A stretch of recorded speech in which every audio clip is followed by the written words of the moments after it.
Good evening, everyone. In the last class, we discussed about the electric field intensity, and we also discussed about the electric field lines due to the positive charge and the negative charge as well.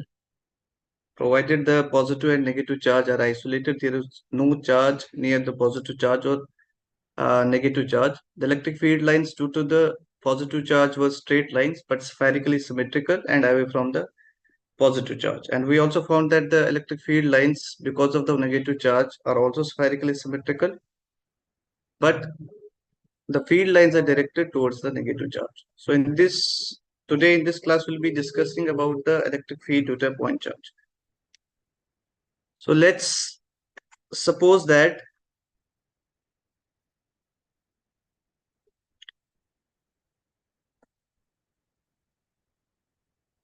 we have a positive charge here, plus q positive charge, and then we have a point P here in the space, point P. We want to calculate the electric field intensity due to the point charge at point P.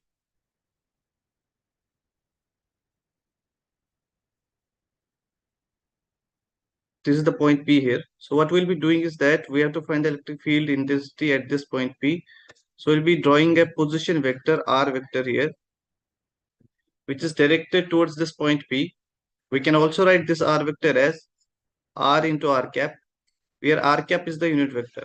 Here r cap is the unit vector. R cap is a unit vector, and it is directed along this vector r. And if we place a point test charge at this place, Q naught, then the force acting on this test charge will be given by, that will be Q naught upon r square, and this force will be directed along this r vector, and the direction of this force will be given by this r cap unit vector. So r cap here gives the direction of the force which is acting on this test charge. So Q naught here is a test charge. We also defined the word test charge is. So this is a test charge here.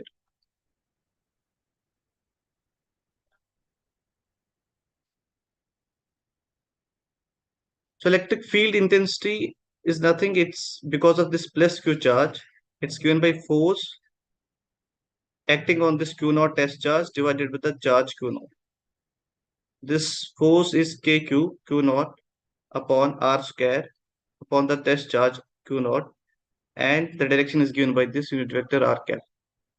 Q naught and Q naught will be left with KQ upon r square into r cap. So this is the electric field intensity at point P because of this charge Q at point P. So this electric field intensity, it will be independent of this charge Q naught, because we have said that this charge Q naught is a test charge, and the electric field due to this charge does not interfere with the electric field of this plus Q charge. We also said that test charge should be, test charge is a charge which is of very small magnitude, and it does not interfere with the electric field of this external charge here. So this is the electric field purely because of this charge Q, that's KQ upon r square, and this r cap gives the direction of this electric field. And it's always directed along the line joining the point P and is away from the charge plus Q. So we know that r vector is nothing. R vector has got the magnitude of r and the direction r cap. So we can replace r cap here, vector r upon the magnitude of this r vector. So we can write it like this, r vector upon r, where r is the magnitude of this r vector.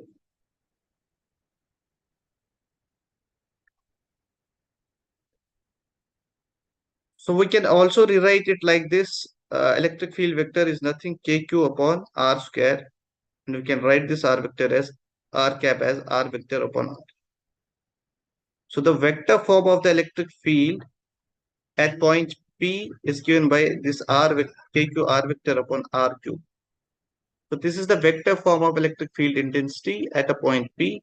And if we talk about the magnitude of this electric field intensity at point P, it will be KQ upon R square. kq upon r square. So modulus of this electric field intensity is nothing, it's k q upon r square. And the vector form is kq r vector upon r cube.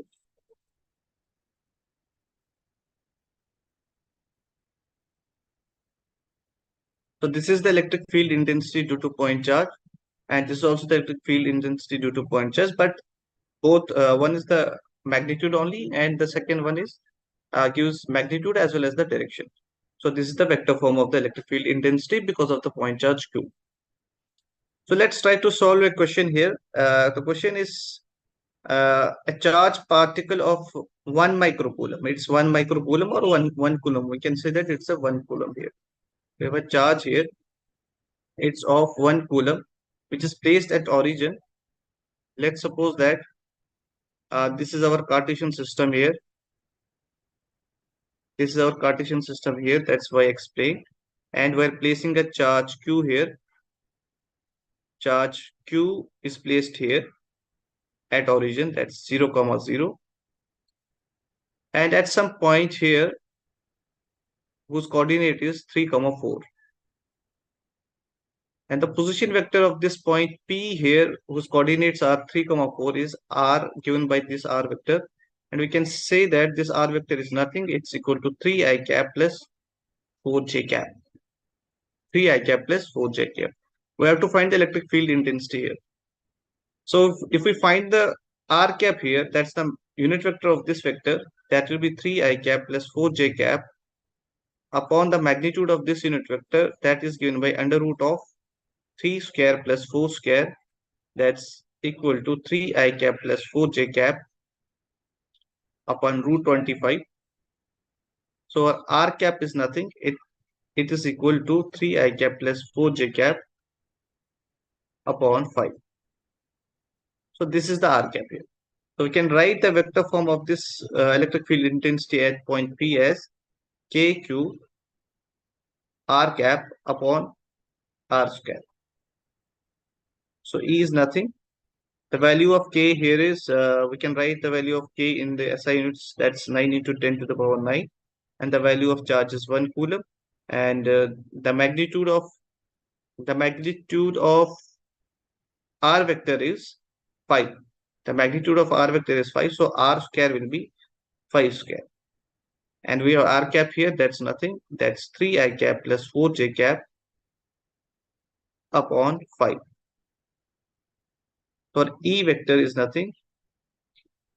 So it will be 9 into 10 to the power 9 upon 5 cube, that's 125 into 3i cap plus 4j cap. 3i cap plus 4j cap. So we can also rewrite it like this. So it will be 9 into 10 to the power 6. We're left with 1000 here. 1000 upon 125 will be nothing. It will be 8. So 3i cap plus 4j cap. 3i cap plus 4j cap. So 8 into 9 is 72. Or we can write it as 7.2 into 10 to the power 6 multiplied by this vector 3i cap plus 4j cap.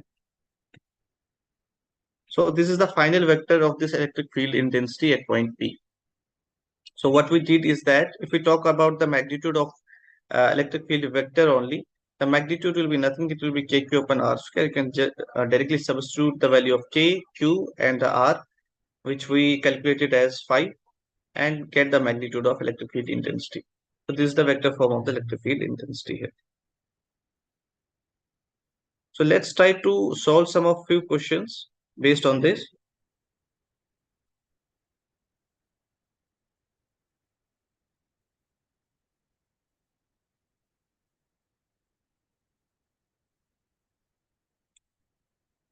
So in this question, we have been given that calculate the electric field at origin due to infinite number of charges as shown in figure A and figure B. So the situation is like this. Suppose that we have a Cartesian coordinate system here like this. This is the Cartesian coordinate system. And in this Cartesian coordinate system, we have placed a charge q at a distance of 1 unit from the origin, and once again charge q at a distance of 2 units from the origin, and charge q at a distance of 3 units, and so on up to infinity. So this is the combination of charges which have been placed on the x-axis. One charge is at a unit of at a distance of 1 unit from origin, and another charge is at a distance of 2 units, and third charge is at a distance of 3 units, and so on. So this combination of the charges, this combination of the infinite number of charges goes up to infinity, and we have to calculate the electric field due to all these charges at the origin. We have to find the electric field intensity due to all these charges at the origin. So what we will do is that, since all the charges placed on this x-axis are positive charge, so electric field intensity, or the direction of the electric field intensity because of all these charges, will be towards the origin. It will be towards the origin because of all these charges. It means that all the electric field intensity because of each and every charge is along the same direction towards the origin. So the net electric field will be the individual sum of all the electric fields due to all the charges at the x-axis. So we'll be adding all the electric fields due to all these charges. We'll get the net electric field at the origin O. So let E be the net electric field at the origin. So the electric field because of charge Q placed at distance of 1 unit will be kq upon 1 square, and because of the second charge it will be kq upon 2 square, and because of third charge it will be kq upon 3 square, and so on up to infinity. So we can get kq common here. We will be left with 1 plus 1 upon 4 plus 1 upon 9 up to so on up to infinity. We can see that this is an infinite sum series, and it forms a GP. It forms a GP, geometric progression. It's forming a geometric progression. You can see that if we try to calculate the common ratio of the common ratio here of the terms here, of all the terms here, it will be forming a GP. And we know that sum of GP is nothing. It's given by sum of infinite series which are in GP is given by first term upon 1 minus R, where R is nothing. It's a common ratio. It's a common ratio. It's a common ratio. R is here, common ratio. R is a common ratio.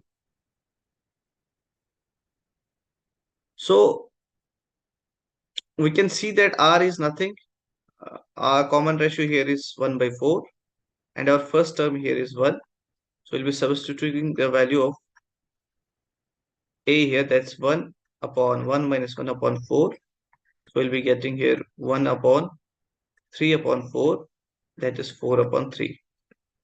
So this is the sum of this infinite series here. So from this, the electric field intensity at the origin will be kq multiplied by the sum of this series, that comes out to be 4 upon 3. So the total force, total electric field intensity at the origin because of this combination is 4 kq upon 3. So this is the net electric field intensity at origin because of all these charges. Let's move on to the second case. In the second case, we have the same combination of the charges, but negative and the positive charge are placed at alternate positions. This combination is similar, but in this case, the negative and the positive charge are placed at alternate positions. They are placed at alternate positions. Like we have y explained here. At a distance of 1 unit, we have placed a plus unit charge, and at a distance of 2 units, we have placed a negative charge, and so on. We are placing again a positive charge, and then again a negative charge, and so on up to infinity. So once again, the electric field here, we have to find the electric field intensity at this origin because of all the charges. We know the electric field intensity because of the positive charge, it will be towards the origin. Because of the positive charge, it will be towards the origin. But because of the negative charge, the electric field is always towards the negative charge. So because of the negative charge, the electric field intensity at the origin will be away from the charge. So it's the electric field due to negative charge,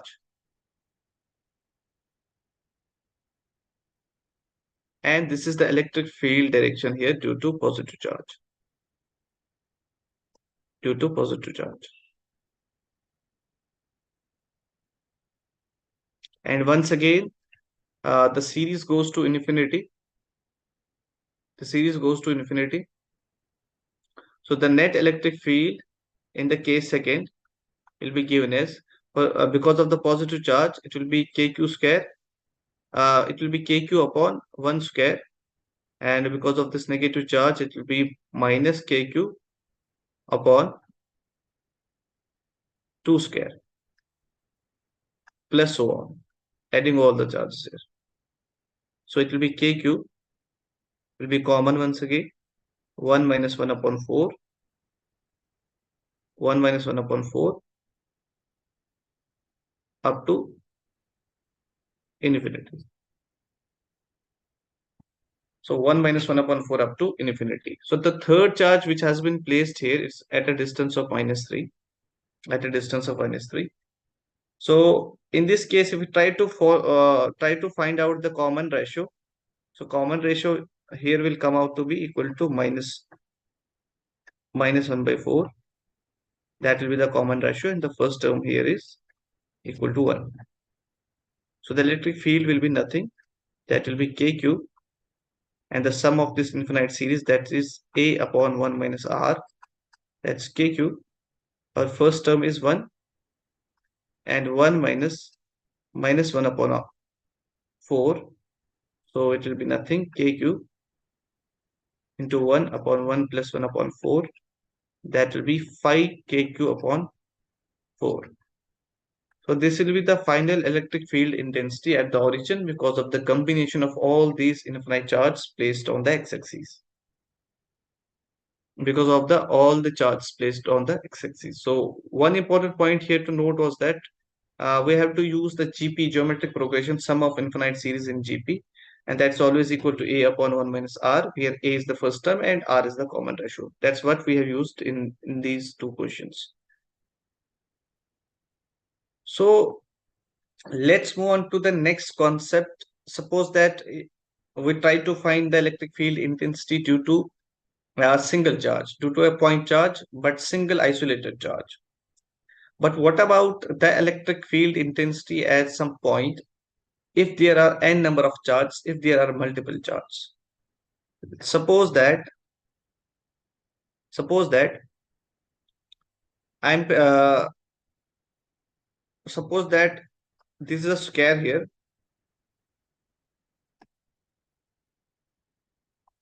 and I'm placing a charge q here and charge q1 here and charge q2 here and charge q3 here and charge q4 here.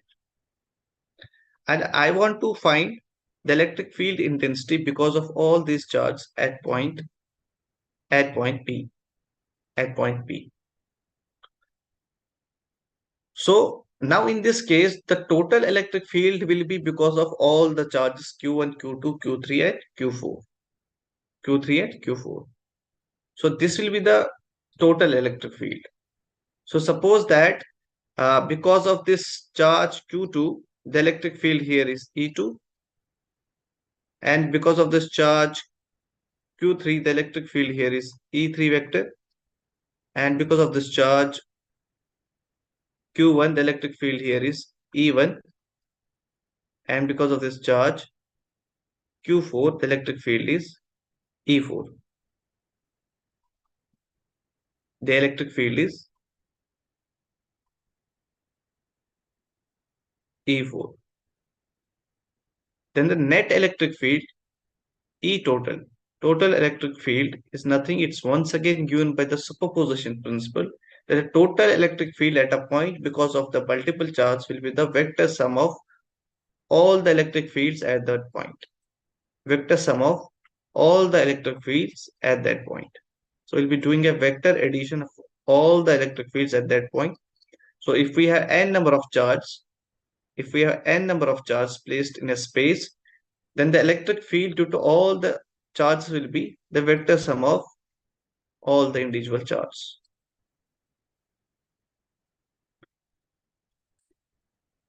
If there are n number of charges. So this is what we call as superposition principle.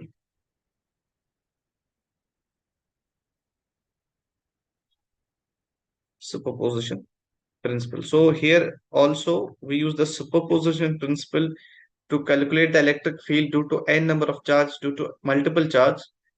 In Coulomb's law also we use the superposition principle to calculate the net force because of multiple charges present in a space. So superposition principle, with the help of superposition principle, we can calculate the total electric field at some point because of the presence of n number of charges in the space.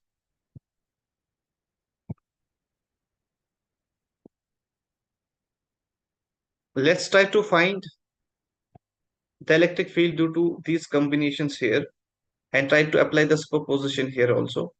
And let's see how much the electric field is going to be there in different situations given in these figures. In the case first, we have been given a triangle here. This is the triangle here, equilateral triangle. All the sides are A, and A. And on each of the side, on this side, the charge Q is placed, and we have placed a charge Q on this corner as well. And this is a point P. This corner is represented by point P here. We have to calculate the electric field intensity at this point P. Now the electric field intensity will be because of this Q charge, and it will be also because of this Q charge. So the total electric field at this point P will be because of this charge and because of this charge. We'll be doing the vector sum of both electric fields at this point P. We'll get the total electric field at point P. So since this is a positive charge, the electric field at this point will be away from this positive charge. Like this, let me call that as E1. And because of this Q charge here, the electric field will be directed in this direction. Let me call this as E2. And we know that each angle of this equilateral triangle is 60 degrees. So this, if this is 60 degree, this angle is also going to be 60 degree, right? This angle is also going to be 60 degree. Now we have two vectors. One is E1 vector and another is E2 vector, right? Both these vectors are at an angle of 60 degree. If we try to calculate the magnitude of this E2 vector, this is going to be KQ upon A square, and the magnitude of this E1 vector is also going to be KQ upon A square, right? So the total vector sum of these two E1 vector, that will give us the total electric field, that's E1 vector plus E2 vector, right? So it will be nothing, it will be under root of E1 square plus E2 square plus twice E1 E2 cos theta. We have used the parallelogram law of vectors, and this is the resultant of the two vectors here. So we know value of E1 square is KQ upon A square ka whole square. E2 is KQ upon A square ka whole square plus, so will be twice once again KQ upon A square ka whole square cos of theta. That is cos of 60. That is cos of 60. So the net magnitude of this electric field at point P, so it will be KQ, it will be twice. We can get twice KQ outside this, and cos 60 is 1 by 2. 2 and 2 will get cancelled, so it will be 3 times KQ upon A square ka whole square. So finally we'll be getting, the answer is under root of 3 KQ upon A square. So this is the magnitude of the net electric field at point P because of this combination. If we have a triangle here and two charges are placed at the two corners of the triangle, that's how we use the superposition principle to calculate the electric field at some point P. So similarly, we have another situation here. In this case, we have been given a square And at the three corners of a square, we have placed charge Q, Q, and Q, and we have to find the electric field intensity at point P. At point P.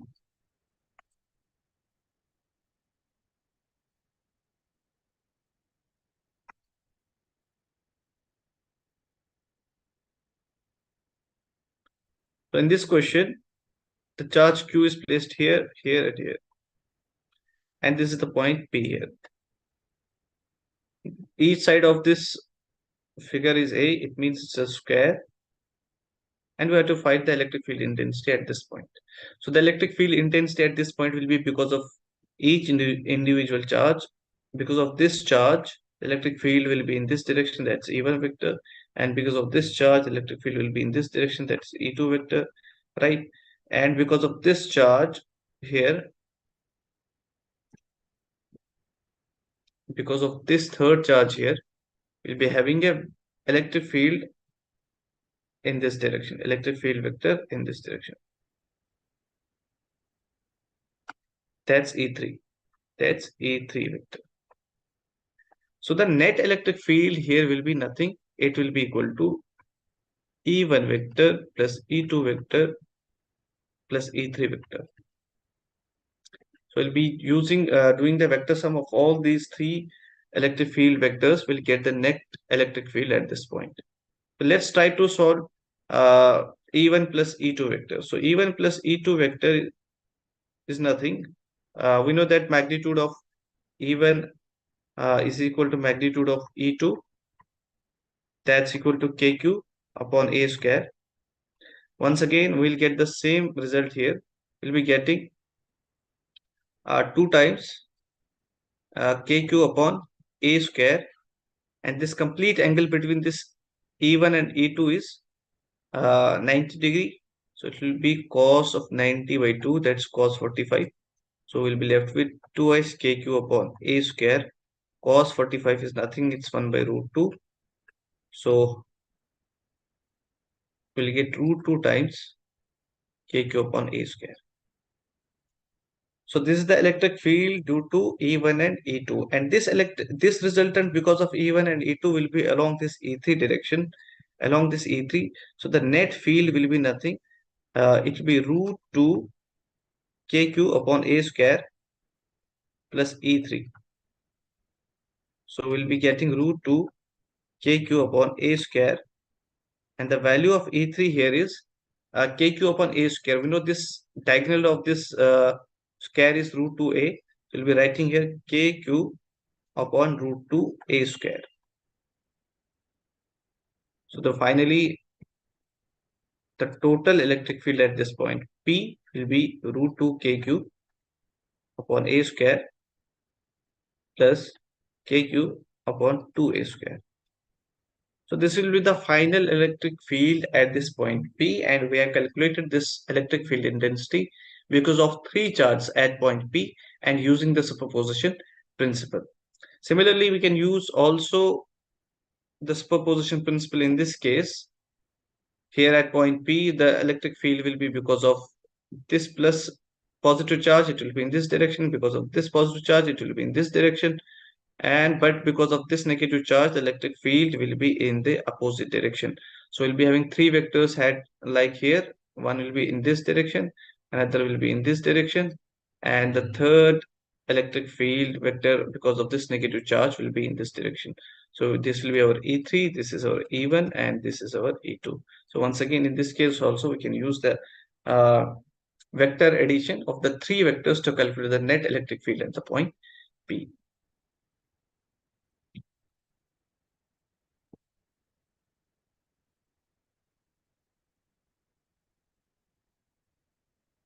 There is a one important point that when identical charges are placed on the corners of a regular polygon, symmetric arrangement, if there is a symmetric arrangement of charges on the corners of a regular polygon, then resultant electric field at the center of regular polygon is always zero.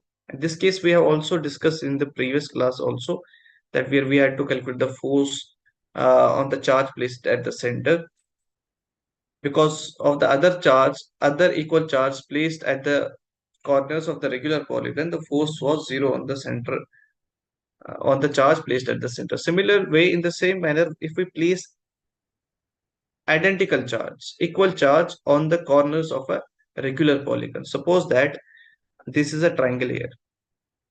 This is a triangle here. If we place a Q, Q and Q here, it's a regular polygon. If we place three identical charges at the three corners of this triangle, then the electric field intensity at this center C, it's always going to be zero. It's always going to be zero.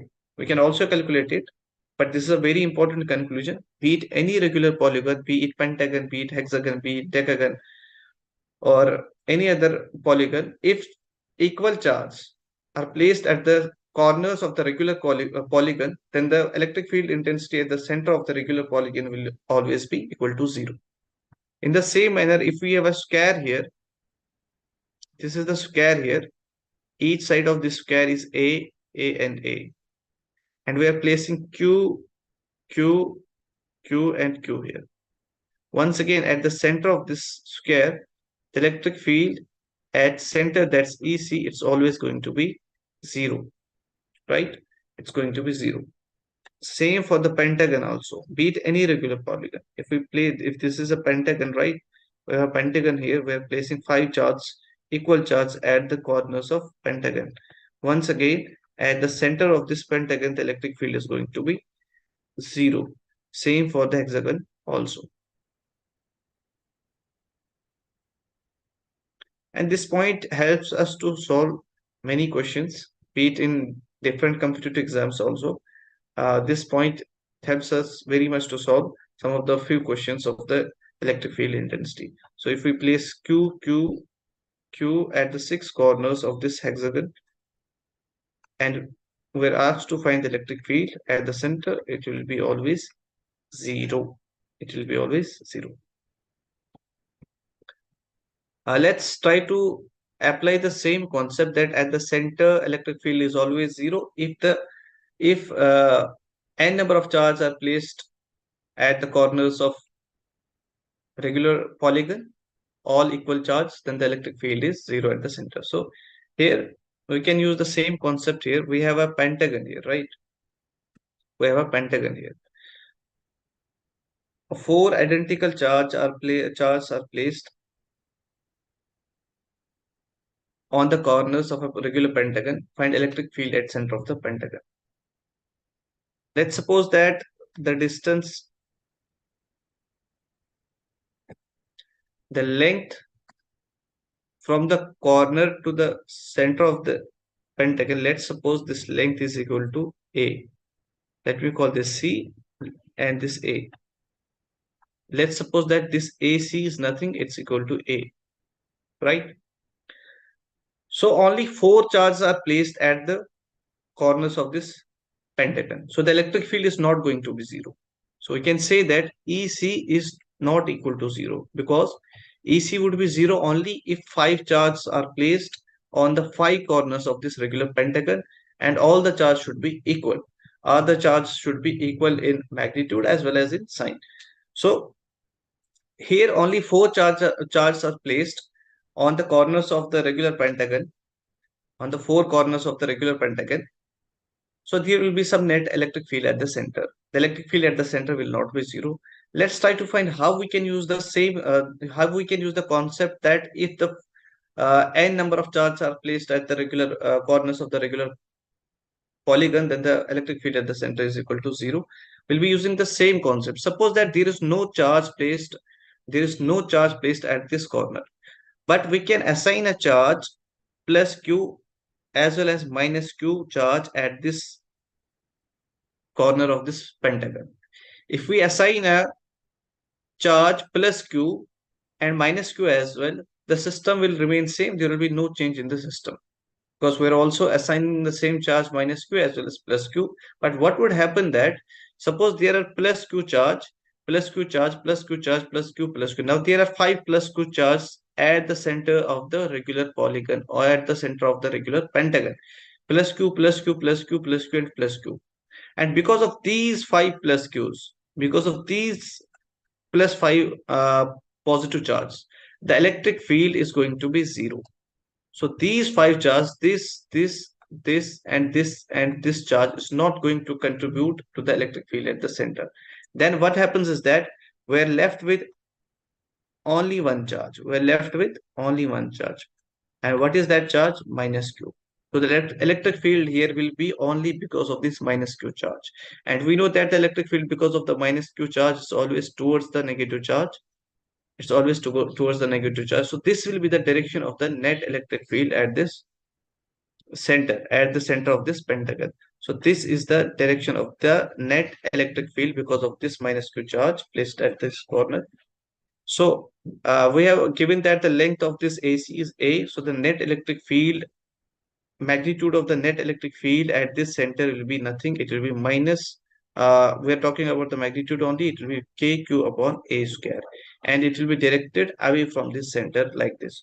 So in this question, what we did is that we use the same concept that if n number of identical charges are placed at the polygon, regular polygon, at the corners of the regular polygon, then the electric field intensity at the center of that polygon will be 0.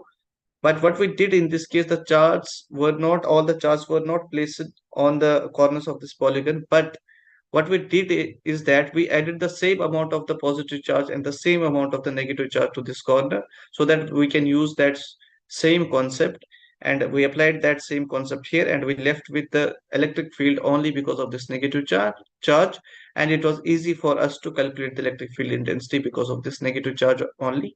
And we also got to know about the direction of that electric field intensity at this position C, which is towards this negative charge, joining the point A. So the net magnitude here is KQ upon A square.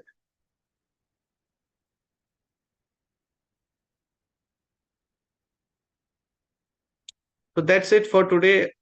And in the next class, we'll be discussing some of the few more questions related to electric field intensity. We'll be also discussing about the equilibrium or the neutral points also. And then we'll be discussing about the electric field lines in the next class. So that's it for today. Take care and goodbye.